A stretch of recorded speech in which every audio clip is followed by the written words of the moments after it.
Welcome back, everyone. For today's video, we are going to be taking a look at the Super United Rapid and Blitz tournament being held in Croatia as part of the Grand Chess Tour. Now, I did a video the other day after Magnus played a couple of Rapid games. He was sort of in the middle of the field yesterday in the final day of the Rapid. He had a fairly decent day. And going into the Blitz portion, which has 18 rounds of Blitz where you play every other opponent, all 10 players play each other, so 9 games, x2 or 18 games total. Magnus Carlsen was trailing both Ian Nepomniachtchi and Fabiano Caruana by 1 point. So going to Blitz, very, very close. Now, Magnus made a comment before the Blitz started where he felt the only person in Blitz who could keep up with him was potentially Alireza Firouzja. He did not feel that either Fabiano or Ian could keep up. So let's jump right into the action. Now, today's theme as far as the Blitz games go is basically two things. First and foremost is about time, and then secondly about preparation and or the Magnus effect. So the first game we're going to take a look at is the very first game of the day, where Magnus is playing with a black piece against Fabiano Caruana. To be clear, the time control is 5 minutes plus 2 second increment. Now, we're not going to go through a lot of these games, and I'll explain why shortly, but let's jump right into the action. So we get d4. d5 from Magnus, we get c4, e6, knight f3, d takes c4, e4, and now Magnus plays this move b5, and after a4 he plays this move bishop b7. Now, as you guys will notice from the bar, the computer hates this move. It already gives white a 0.9% advantage, which is very, very substantial considering that we are only 5 moves into the game. But as Magnus has pointed out, and I think he's completely correct, when you play Blitz chess, first of all, it's a little bit different from Rapid, but there is a very big difference between Blitz and classical chess, because players at no point in time will have more than maybe 30 seconds unless they really want to sink deep into the tank and use maybe 2 or 3 minutes. But generally, you don't have a lot of time. You have to make decisions on the fly. You cannot do pure calculations. You have to play the position more on intuition than anything else. So after bishop takes bishop to b7, Fabiano takes, we get bishop takes e4, knight c3, bishop b7, bishop takes c4, knight f6, castles, bishop e7, and here we get the move rook e1. Now, this is still very good for white, but computer actually likes queen to e2 with ideas like knight to e5 and or rook d1 potentially. But rook e1 is played, we get castles, bishop to g5, h6, bishop h4, knight d7, knight e5, and now Magnus decides to trade and go knight to d7. Now, already the advantage is kind of dissipated, and one of the things that we're seeing here is that for Magnus, a lot of the moves that he's making are reactionary. And what I mean by that is when Fabiano goes bishop g5, h6 is a very natural move. You kick the bishop away, and you also create lift for your king on the h7 square as well. Knight bd7, only square the knight can go. You can't go to c6 or a6. Pawn on b5 covers those 2 squares. So after knight d7, knight bd7, knight to e5, once again, Magnus has to trade the knights, or else white will go to c6 with his knight. So we get the trade, knight d7, very logical move.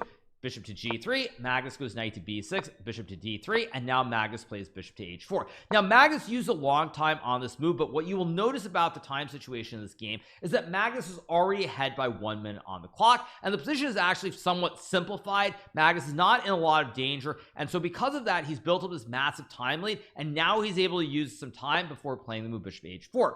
Now, oddly enough, bishop to h4 is not the best move in the position, but it doesn't ruin anything in particular.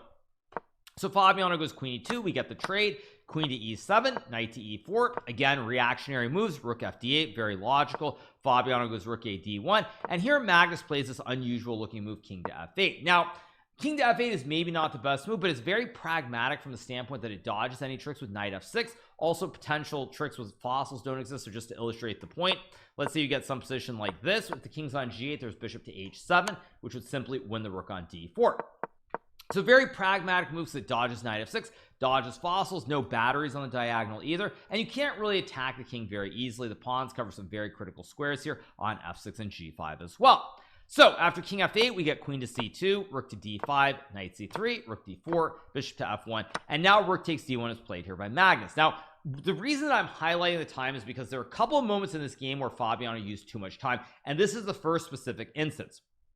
After rook takes d1 here, Fabiano uses 12 very critical seconds. He goes from 1 minute and 11 seconds down to 59 seconds. Now, the reason that Fabiano did not play rook takes d1 instantly is he was trying to see if queen h7 works, but after queen h7 and a move like queen to g5, queen to h8 is no longer checkmate. The king runs out to e7, and after rook takes d1, queen takes e5, black is simply up 1 extra pawn. The king will come to e7 and will be very safe with all these pawns around it. So example number one, Fabiano uses 12 seconds versus taking back right away, which you should play in 1 second instead of 12 seconds.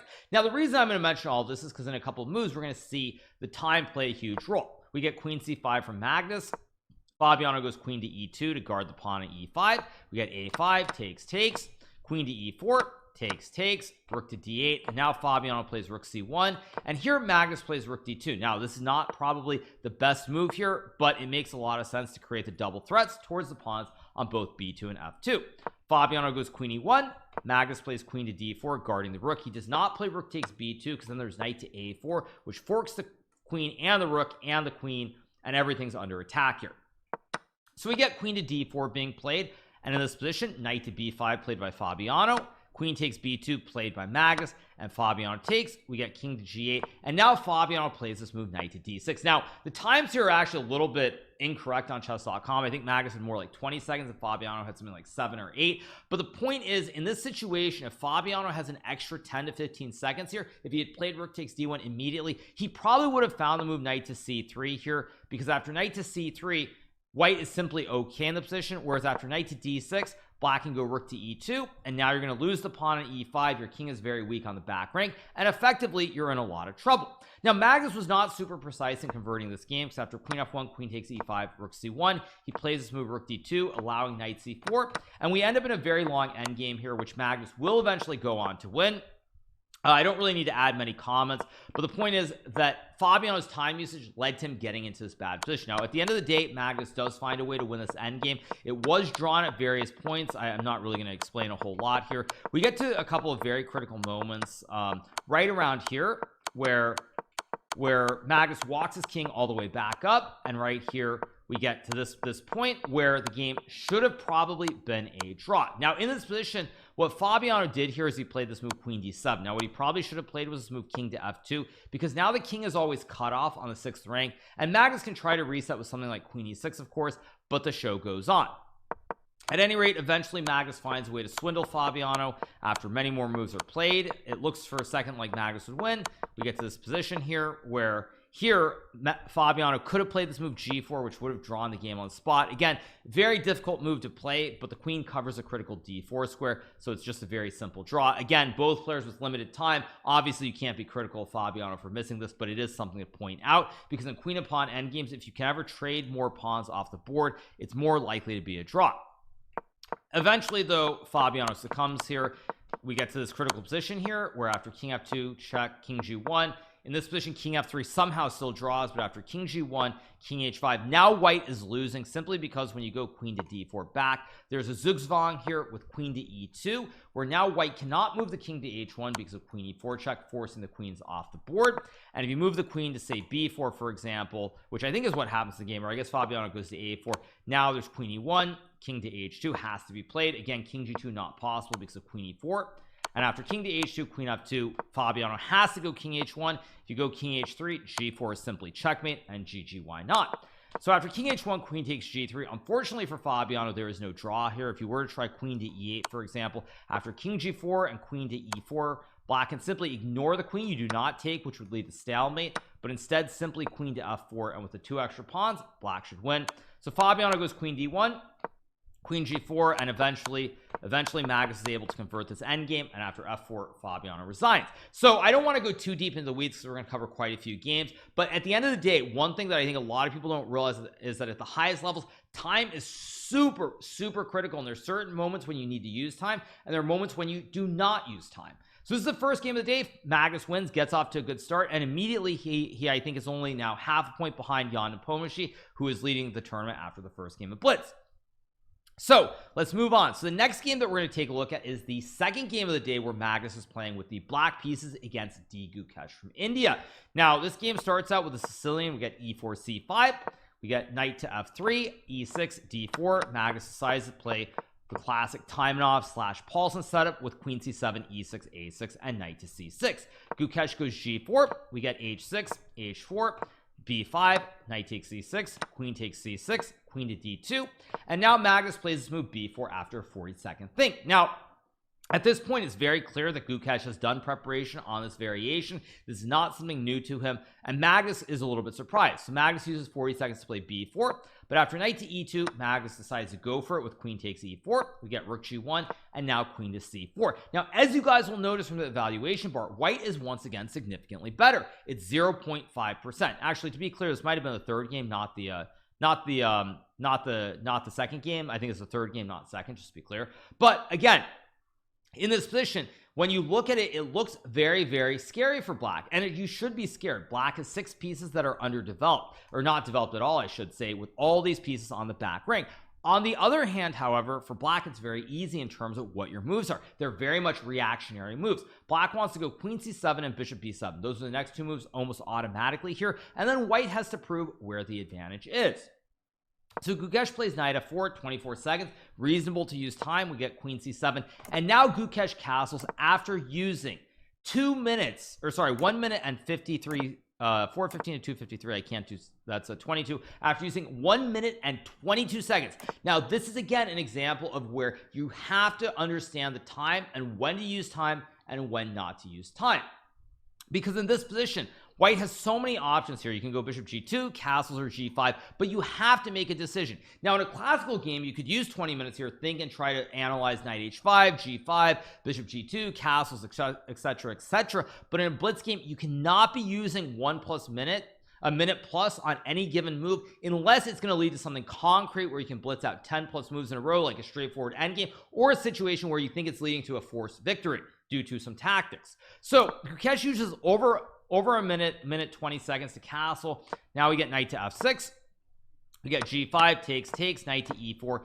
queen d4, bishop b7, bishop g2, knight to d6, and now Gukesh in this position uses over 1 minute. He uses 1 minute and 12 seconds. So between this move as well as the castles move, he uses effectively 2.5 out of the 5 minutes that he's allotted, and it is simply too much. Now already here Gukesh has made some mistakes, but in this situation you cannot fall far behind on the clocks. If you do, it's going to be deadly when your opponent simply has easy moves to play. So we get queen takes b4, rook c8 is played, queen to a4, takes. We end up in an endgame here where Magnus is slightly better, but with this massive time advantage of 2 minutes and 20 seconds, it's very, very hard to play. Now Magnus is not super precise in this endgame. Gukesh actually ends up getting some chances to draw later on, as we'll see here. Not really going to explain a whole lot about the moves until we reach the rook and pawn endgame, but we get this endgame here where it's a rook and pawn endgame. Now at this point, as you'll notice from the time, Gukesh is down to 5 seconds and Magnus has a minute 9. Now again, if Gukesh had even 30 seconds back at the start and castled right away, I do think there's a very, very good chance that Gukesh would have drawn this game, but alas, he is unable to draw. He plays rook c1, we get king d5, rook c7, rook f3, king c1, takes b4, d3, and now Gukesh blunders with this move, pawn to b5. Now again, if Gukesh has 30 more seconds, he probably could play g6 here, which should be a draw. Maybe king d1 also draws. I mean, I think g6 is the best move here, but at the end of the day, with 5 seconds on the clock, you have to play on reaction and instinct. We get b5, and after takes and rook c2, spaghetti-o, we're headed into a king and pawn endgame where black is a 2 versus 1 on the king side, and it's simply a forced win. We get king d3, takes, king d4, king c6, king e5, king d7, king d5, king e7, king e5, g6, and after king to e4, Gukesh I think flagged here, but regardless, it's lost. If you go king f4, black can go king d6, and after king e4, king e6, again it's Zugzwang. White has to move. You go this way, you lose the pawn. If you go this way, I go king d5, king f3, king e5, king g4, king e4, king g3, king f5, king h4, king f4, and eventually you have to play king h3, and after king takes g5, black simply has 2 extra pawns on the board. So regardless, you lose, and if you play king d5, which is the one other option, now black can play f6. If you take, after king takes, king e4, king g5, black will get the opposition here after king h4, king g2, and king g4, and with the pawn on g6, it's a very simple win here for black. Very basic king and pawn endgame.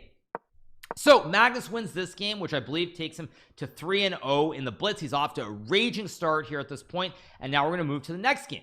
So next game we're going to take a look at is the game that I believe was played in the 6th round of the event, or maybe it's the 5th round. Again, I'm getting a little bit confused on exactly which rounds were when, but we get the game between Magnus Carlsen with the white pieces and Ian Nepomniachtchi with the black pieces.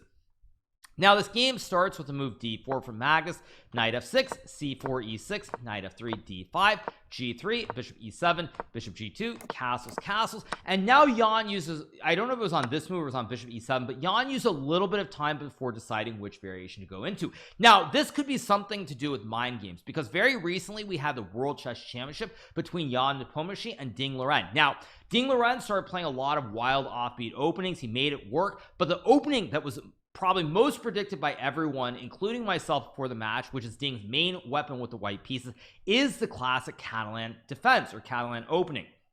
So Jan must have poured hours and hours and hours into preparation for the match and looked at various Catalan lines. He also plays the Catalan with white, so this could not have come as a surprise. Nonetheless, we get takes, knight to c3, knight c6, e4, and now rook to b8 is played by Jan. We get queen to e2, and he plays this move b5. Magnus goes rook to d1. Temporarily, black has an extra pawn with the pawn on c4, but there is a big white center here with these two pawns on d4 and e4.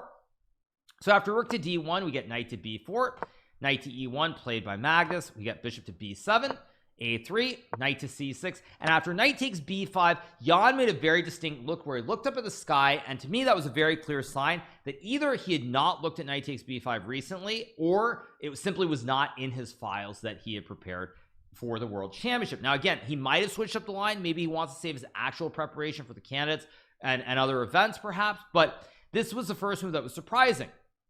Now after knight takes b5, the best move for black is to play a6, and if white goes d5, you can take, and after takes, knight to a5, you're getting a knight to b3, and black is doing completely fine. Nonetheless, we get bishop a6 instead, a4 played here by Magnus, knight a5, bishop to f4, going after the pawn on c7. Rook, bishop takes b5 is played, takes, rook takes b5, and now Magnus finds another excellent move, knight to c2. Now once again, what is looking similar from before? Again, Magnus is up 1 minute on the clock. We're on move number 17, and on top of that, he also has a very good position with a lot of very easy moves to play. White wants to push pawns in the center, maybe put pressure on the c4 pawn or the a7 pawn, but that's literally it. So it's very easy. You can tunnel on a handful of moves and or ideas and just play the position, and when you add in the time advantage, it becomes really fatal for Jan, and Jan just simply gets blown away in this game.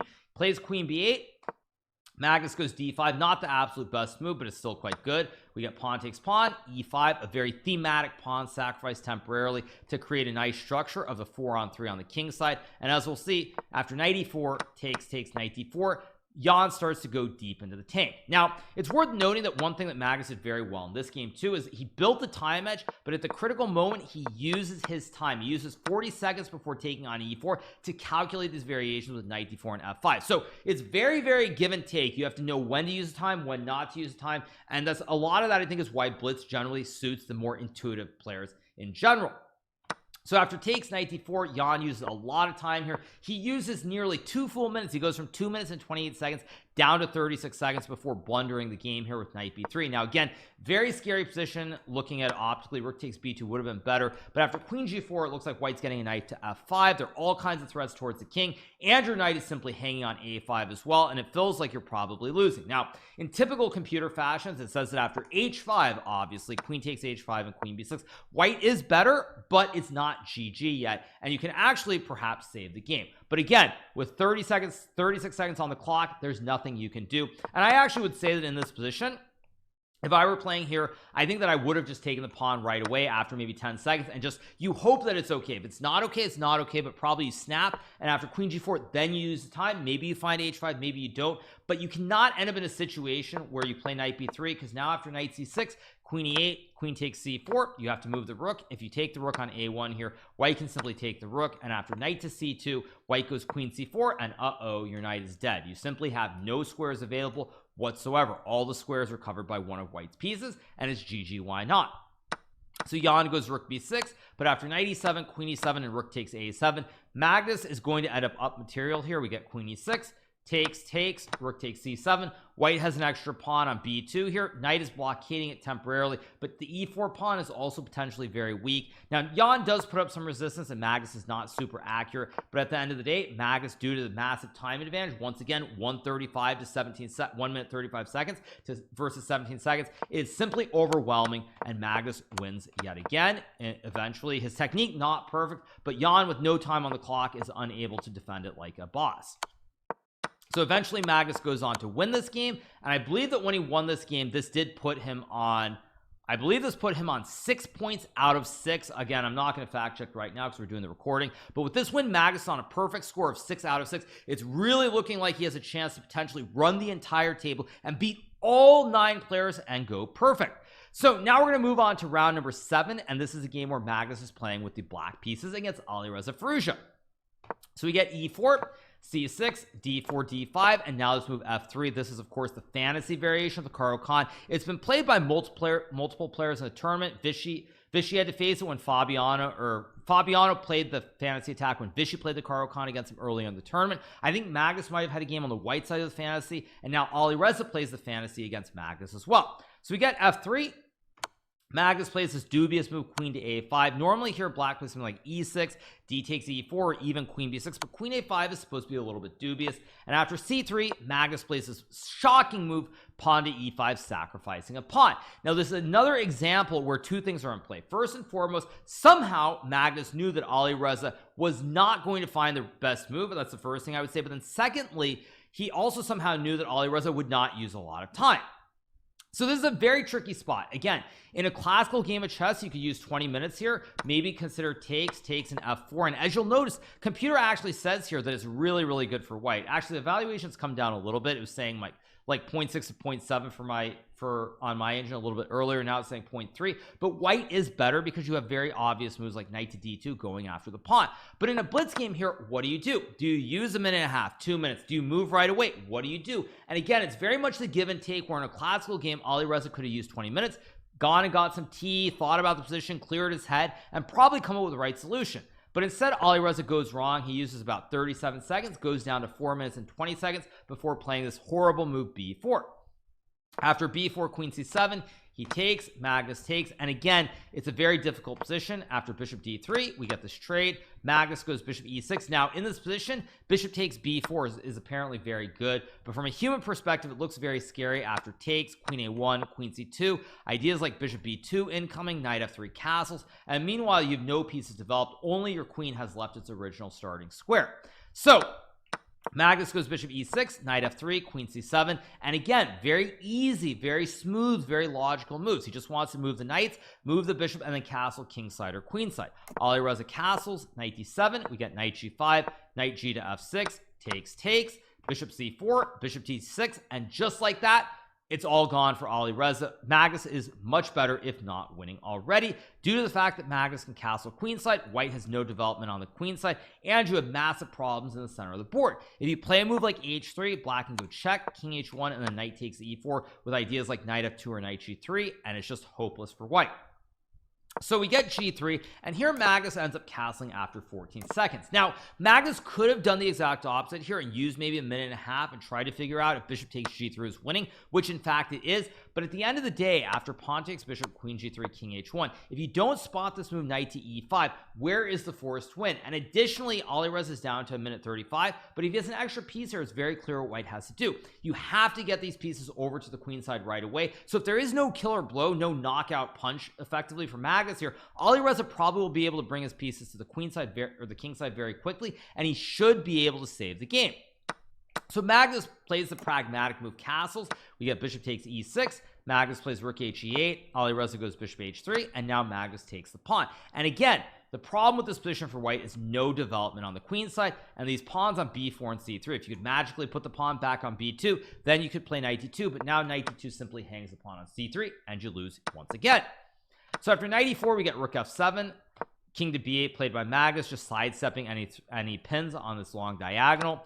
We got takes, bishop f4, queen to e6, takes, knight to a3, but after queen to e3, king g2, and knight to e4, Magnus is simply dominating. He's going to win the pawn on e4, and on top of that, much like every other game, he has 2 minutes and 18 seconds, and Alireza has 10 seconds for the rest of the game. Alireza tries to fight on, but it is futile. Magnus wins this pretty smoothly.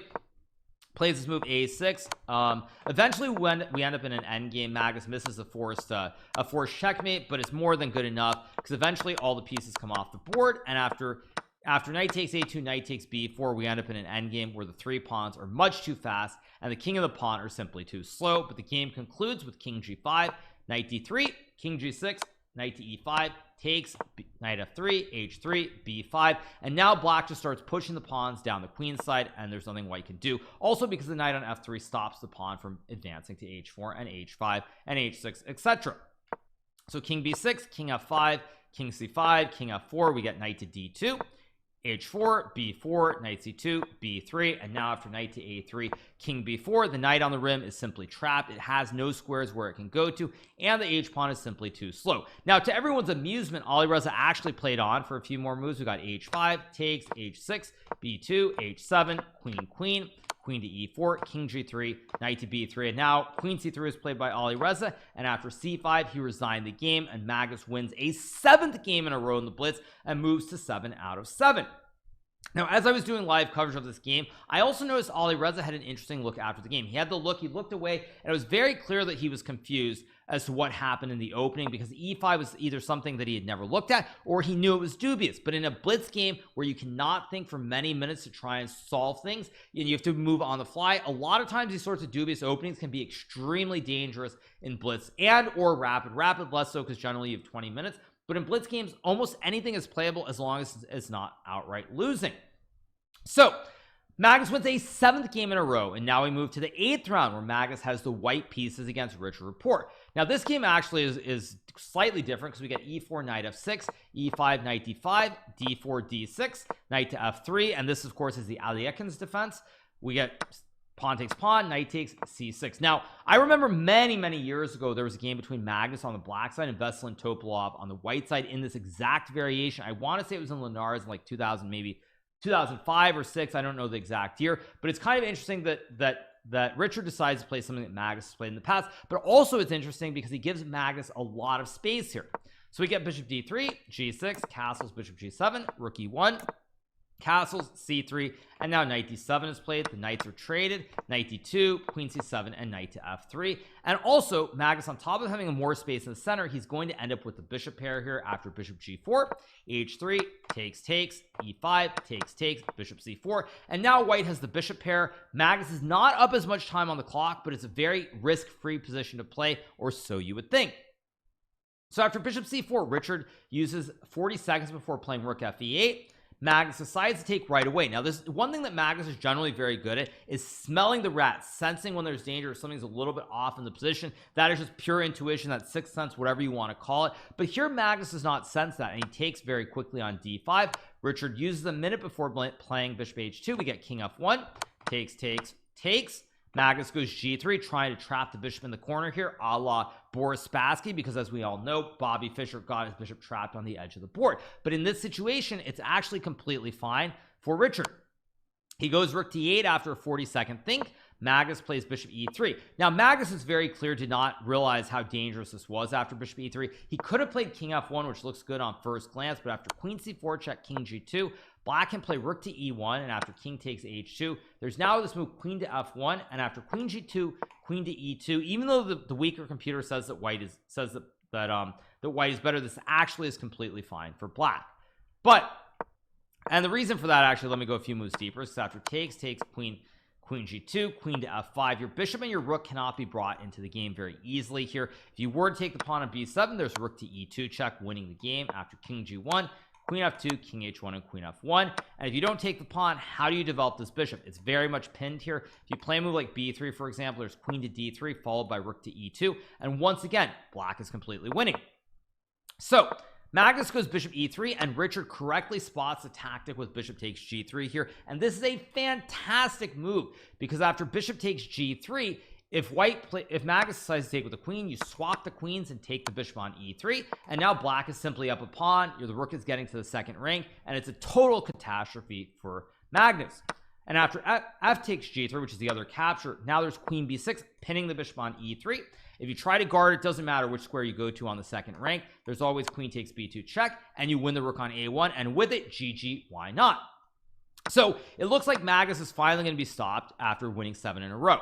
So he goes king to f1, Richard plays check, king g2, bishop to e5 is played, and now we get this move, bishop takes a7 from Magnus. Richard plays the move rook to a8. Now apparently here, after bishop g7, black is still better, even though material is even due to the weak white king, but low on time, 48 seconds versus 2.5 minutes again. We get rook a8, rook to e1, and now the big blunder, bishop takes c3 from Richard. Now the computer says after f6, black is doing completely fine here, but Richard decides to take instead. We get rook to e7, threatening checkmate on f7, and now if you go rook to f8, I take the bishop, and the bishop on a7 is free, whereas if you were to take right away after rook takes a7, black is completely fine. So rook e7 played, d4 to protect the pawn and keep an eye on the bishop on a7.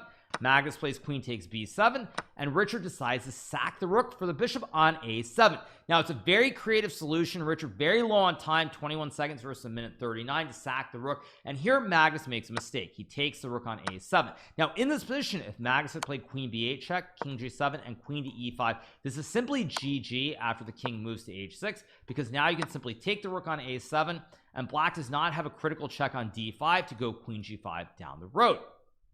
Instead, Magnus takes the rook, and now Richard plays queen d5 check. We get king h2 and d3, an excellent move by Richard, and here Magnus decides to simply take the bishop and go into an endgame. Now Magnus is apparently winning after this move queen d7, because after bishop e5, king g1, and bishop d6, you now have queen c8, king g7, queen c3 check, king f8, and then like rook e1 or rook e3, and it's winning. But Magnus here simply doesn't see it, so he decides to go into the queen and pawn endgame. But now the game should be a draw, because after d2, we get rook to d7, queen takes, Magnus plays queen b8, king g7, a4 played here. We have queen c5, queen b2, simply guarding both of these pawns on c3 and f4. And now after queen to e5, Magnus plays this move king g2, and here Richard, with 4 seconds on the clock, makes a huge mistake. Now it doesn't change the objective evaluation of the position in general, but Richard simply overlooks the queen e4 check move, because after f3, queen takes a4, the game would simply end in a draw here. There is zero chance for Magnus to win this endgame.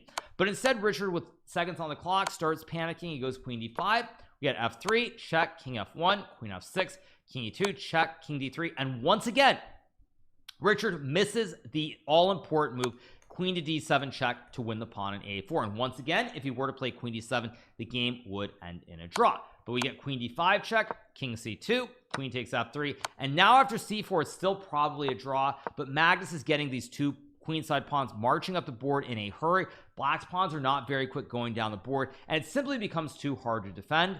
Richard tries to continue with f5. We get a5, f4, a6 played here, queen e2, king b3. Apparently queen g2 draws, don't ask me why, but apparently it does. We get king b3, queen f3, king to b4, and now the white pawn is getting to the a7 square, and it's 1 square from queening.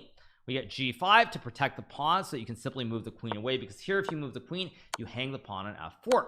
So you get g5, a7 played, queen b7, king c3, f3 played. Again, Richard trying to get his pawn down the board. Magnus plays king d2, an excellent move, bringing his king all the way back to stop this passed f pawn, and it's just totally hopeless. Richard plays king g6, king e3, h6, king f2, queen a8, queen d3 check, king g7, queen d7, king g6, and now we get queen e6, king g7 check, king g6, and now the move c5, another excellent move to push the pawn up the board. Black cannot play a move like queen d5, because then there's queen d6 check, forcing the trade of the queens, and white will get 2 queens on both a8 and d8 in the next couple of turns. So Richard plays the move king h5, and now we get queen f7, king h4, queen takes f3, and Richard Rapport resigns in this position because checkmate on g4 is unavoidable. You could trade the queens, but then white will get a new queen on a8, and if you go queen a7, there's queen g4 checkmate, king on h4 stuck. So with that, Magnus wins his 8th game in a row, and he moves to 8 out of 8.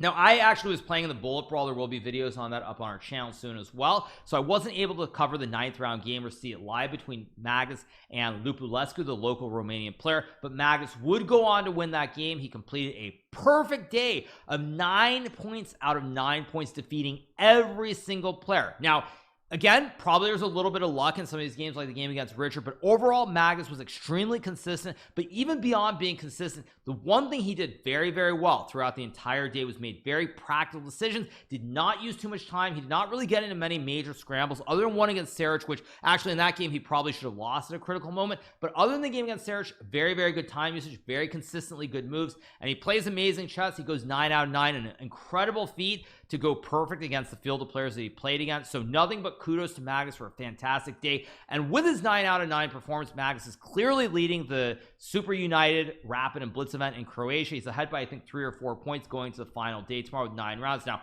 obviously he's not going to go 9 out of 9. If he does, well, okay, we might as well all stop playing chess. Nonetheless, he has an overwhelming and dominating lead, so it's very likely now that Magnus will win the event. Nonetheless, what a day, what an incredible result for Magnus, and frankly, history as far as I'm concerned. Very hard to see something like that happening ever again in one of these Rapid or Blitz events, but you never know. Maybe it will happen one day. So at any rate, you guys, I hope you have enjoyed this recap of the Magnus games from today with his perfect 9 out of 9 result. Make sure to hit that subscribe button below if you haven't already, and I will be back very soon. See you guys. Bye.